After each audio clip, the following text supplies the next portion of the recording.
Salut zami mwen. Jodi a nan numéro 824 nan rubrique nou an Ma Bible, mon trésor. Nous sommes toujours dans ce grand appel de l'apôtre Paul aux chrétiens tiré de l'épître aux Éphésiens chapitre 4 le verset 17. Et nous citons: Vous ne devez plus marcher comme les païens.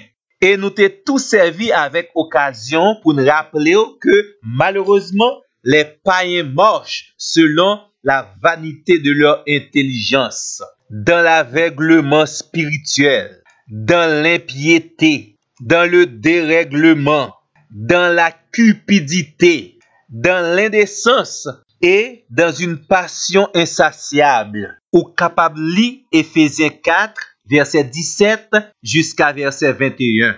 Mais ça qui réjouit que nous, étant pris, permet nous dire comme ça: heureusement chrétien, pas doit vivre et marcher selon bagay sa yo encore, parce qu'il a changé de statut spirituel, parce qu'il doit vivre selon le nouvel homme, cette nouvelle créature en Christ. Éphésiens 4, verset 18 dit nous: les païens ont l'intelligence obscurcie. Ils sont étrangers à la vie de Dieu à cause de l'ignorance qui est en eux, à cause de l'endurcissement de leur cœur. Texte ça capable d'aider nous comprendre plusieurs gros problèmes païens gagnés sur le plan spirituel et que chrétien li pas de gagner. Premièrement, le païen a un problème dans son cœur. Le cœur du païen est endurci. Ézéchiel, chapitre 36, verset 26, sous l'inspiration du Saint-Esprit, identifie ce cœur endurci à un cœur de pierre.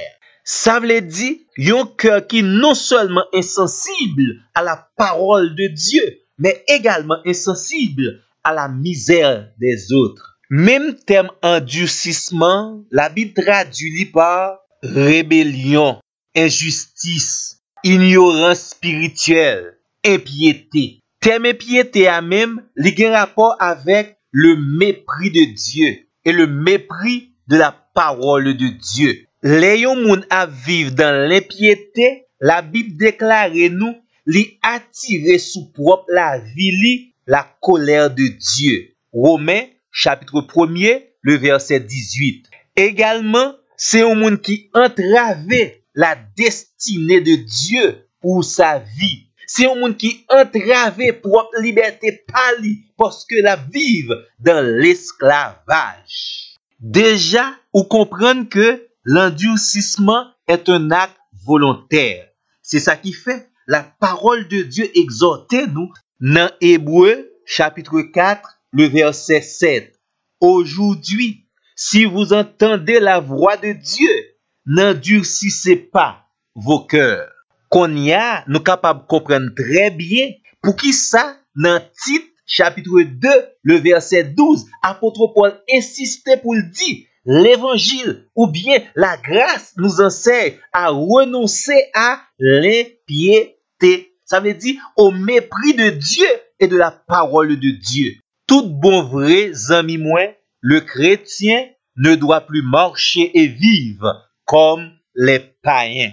Toujours Éphésiens 4, le verset 18, Paul dit nous: le païen est étranger à la vie de Dieu. Ça veut dire non seulement il n'a aucune connaissance pratique des choses de Dieu, mais également la vive vie totalement éloignée de Dieu. Ça veut dire également par rapport à la lumière, le païen est dans les ténèbres. Ouais, les amis, moi espérer que vous compreniez qu'aucune chaîne privilège ou joui laisser chrétien ou yé. Et non seulement pour pas marcher comme marchent les païens, mais également quitter bon Dieu servi avec comme un instrument pour le capable mener païen yo à la conversion. Pour terminer, laissez-nous paraphraser pour vous Éphésiens chapitre 4, le verset 18.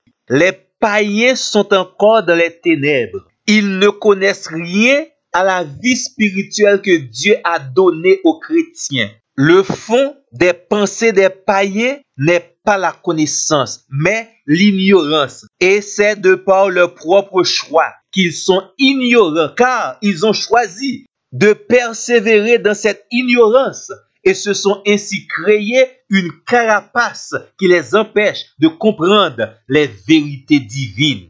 Moun qui gen oreilles pour tendre, tendez. Et tant pis ou même amis moi, kembe même rendez-vous ensemble avec nous pour notre plus prochain numéro. À la prochaine.